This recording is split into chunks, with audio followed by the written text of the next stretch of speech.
Assalamualaikum warahmatullahi wabarakatuh. Alhamdulillahi rabbil alamin.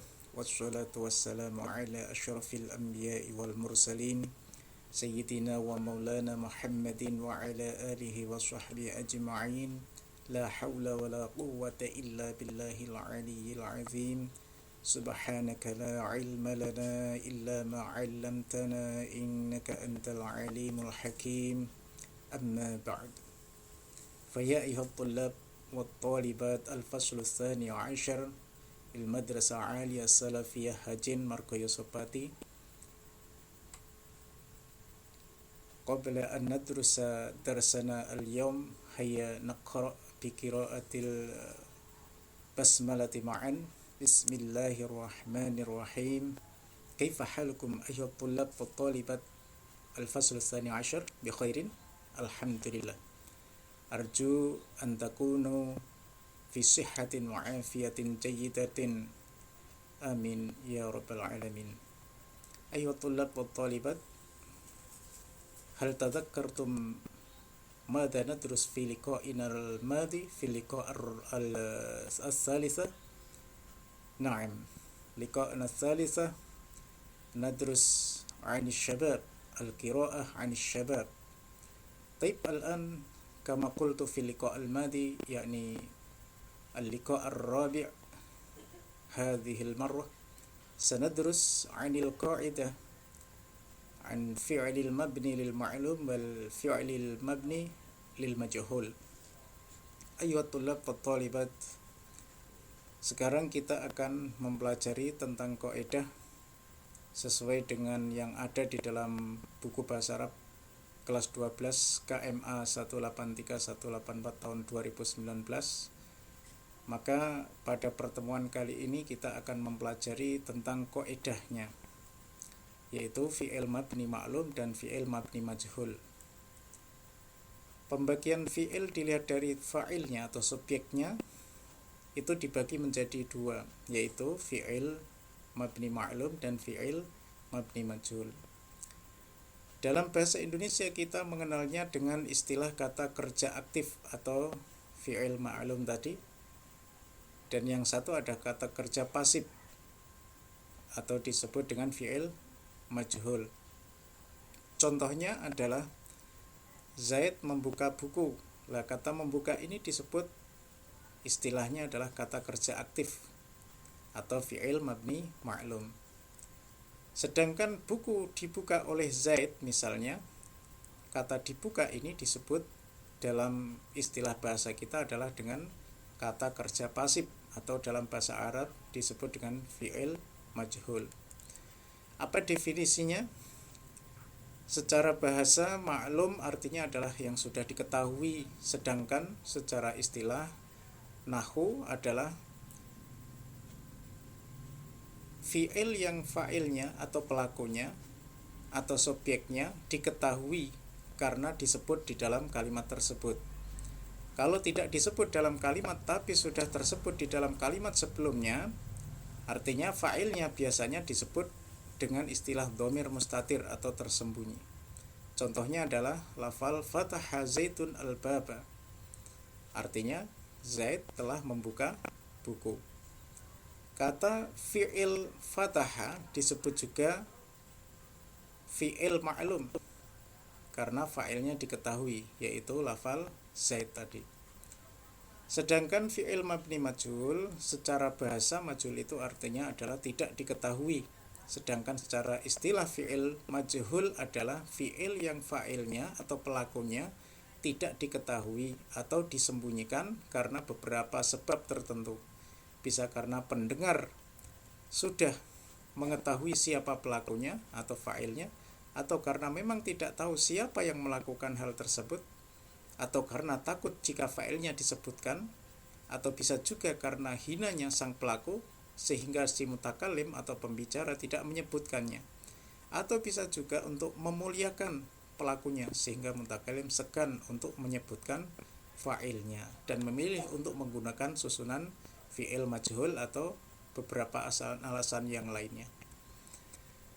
Dalam fi'il majhul maf'ulnya atau objeknya atau yang terkena pekerjaan akan menduduki posisi fa'il yang tidak ada, sehingga dia dibaca rofa.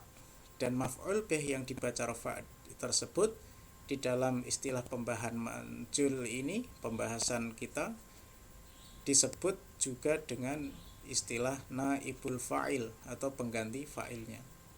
Untuk lebih jelasnya, mari kita lihat lagi untuk contoh yang ada di buku KMA 183 dari fi'il ma'lum dan juga fi'il majhul berikut ini. Lahidh al-amsilah at-taliyah.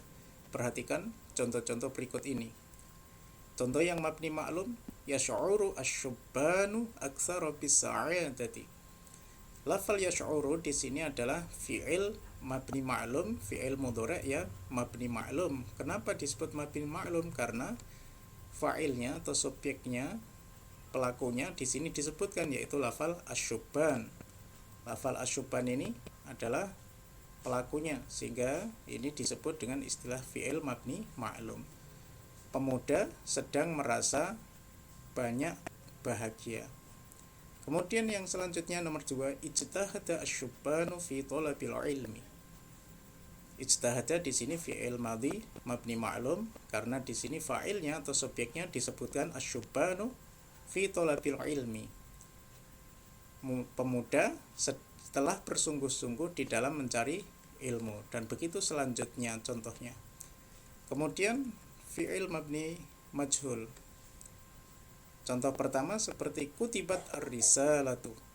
Ini lafal kutibat adalah fi'il madhi yang mabni majhul, karena di sini sebetulnya ada pelakunya tapi tidak disebutkan. Kemudian maf'ul bih ini ar-risalah yang seharusnya jadi objek, dia mengganti posisinya dari fa'il, sehingga ini disebut dengan naibul fa'il atau pengganti dari fa'il. Kalau diartikan surat telah ditulis. Nah, di sini ditulis pasif, tidak ada pelaku atau subjeknya yang disebutkan. Sehingga di sini disebut dengan majhul karena pelakunya tidak diketahui. Terus kemudian yang kedua contohnya fa idza quri'al qur'anu fastami'u lahu. Quri'a di sini adalah fi'il madhi yang mabni majhul, yang mana fa'ilnya ini disembunyikan siapa yang membaca. Tapi di sini hanya disebutkan dibaca. Al-Qur'an telah dibaca. Ketika Al-Qur'an telah dibacakan, fastami'u lahu, maka dengarkanlah. Nah, di sini yang membaca tidak disebutkan, sehingga maf'ulnya di sini menempati tempatnya fa'il atau subjek, sehingga dia harus dibaca rafa yang disebut dengan istilah naibul fa'il atau pelaku, pengganti dari pelaku. Baik, selanjutnya bisa dipahami sendiri penjelasannya. Kemudian tadi yang sudah Ustadz sebutkan untuk definisinya, yang disebut mabni ma'lum adalah ma yuzkaru ma'ahu fa'iluhu, yaitu fi'il yang disebutkan bersamanya subjeknya tadi. Sedangkan al-mabni majhul adalah ma hudhifa fa'iluhu wa halal maf'ulu bihi makanahu wa sumya binaibil fa'ili, yaitu fi'il yang fa'ilnya atau subjeknya dibuang dan maf'ulnya menempati tempatnya fa'il tersebut, dan disebut dengan istilah naibul fa'il atau pengganti fa'il. Baik, kita lanjut.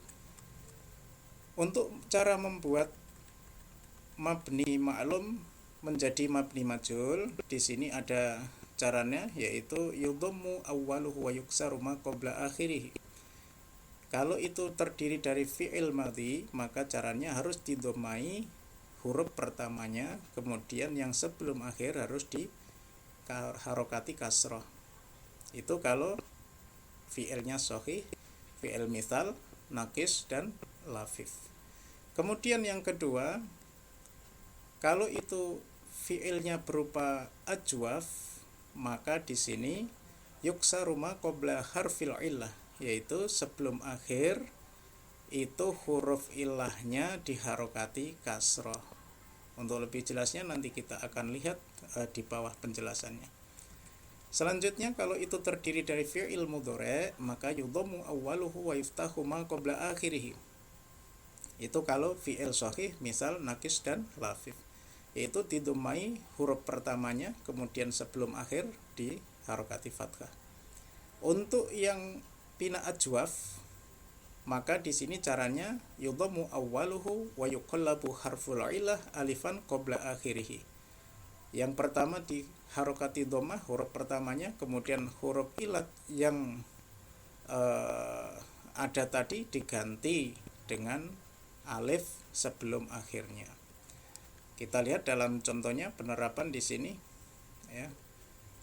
Kata di sini kataba fi'il ma'lum telah menulis, ketika dirubah menjadi majhul menjadi kutiba telah ditulis. Nah, ini dhamma awaluhu yang aslinya tadi harokat fathah diharokati dhammah, kemudian sebelum akhir diharokati kasrah kutiba. Kemudian fi'il mudhari' kita lihat contohnya yaktubu sedang menulis. Ini mabni ma'lumnya, kemudian dirubah menjadi majhul. Kita lihat yuktabu dhamma awwaluha wa yuftahu qabla al-akhir. Yang pertama didhammai, yang sebelum akhir di fathai. Baik, itu kalau secara normal. Kemudian ketika kita ingin menjadikan untuk huruf ilat ya, mabni ma'lum yang terdapat huruf ilatnya seperti dijelaskan di atas tadi, kita akan perjelas dengan contoh. Saat fi'il madhi yang huruf sebelum akhirnya berupa alif, selagi bukan fi'il sudasi yang jumlahnya huruf 6, maka cara memajhulkannya adalah dengan mengganti alif dengan huruf ya, dan huruf-huruf sebelumnya yang berharokat harus diganti dengan kasrah. Contohnya lafal qala. Ketika kita rubah, maka di sini menjadi kila.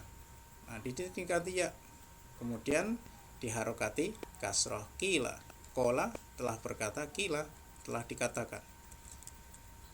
Adapun ketika dalam keadaan fi'il mudhari', maka huruf pertamanya dikasih dhammah, kemudian yang huruf ilatnya baik huruf ya maupun wawu dirubah menjadi alif, dan sebelum alif berharokat fathah. Seperti lafal yaqulu, dia mengatakan. Ketika dirubah menjadi majhul yuqalu dhamma awwaluhu, kemudian di sini diganti huruf ilahnya dengan alif sebelum harokat fathah, jadi yuqalu dikatakan. Kemudian yang kedua, jika fi'il tersebut terdiri dari 6 huruf, contoh fi'il madhi istataba, ini yang untuk mabni ma'lum, kemudian diganti di sini dengan huruf ya hamzah, dan huruf ketiganya diharokati dengan dhammah, dan huruf sebelumnya harus berharokat kasrah sehingga menjadi ustutiba. Kemudian selanjutnya, adapun jika dalam keadaan fi'il mudhari', yaitu contohnya yastatibu, maka di sini huruf awalnya didomai, kemudian huruf ya diganti menjadi huruf alif, dan huruf sebelum alif harus berharokat fathah, maka menjadi yustatabu. Kemudian jika fi'il sulasi ajwaf yang ain fi'ilnya berupa huruf ilah digabung dengan dhamir muttasil yang rafa', yang mana dalam fi'il ma'lum ia berharokat dhammah di awal, contoh qultu, maka ketika dijadikan majhul maka menjadi qiltu.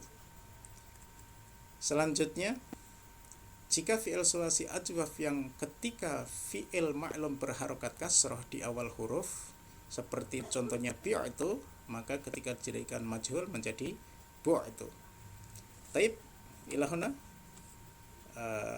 arju minkum an tafhamu jayidan, wa insyaallah sanaltaqi fi liqa al-qadim, sanabahas an asy-syi'rul arabi atau syair Arab atau puisi Arab.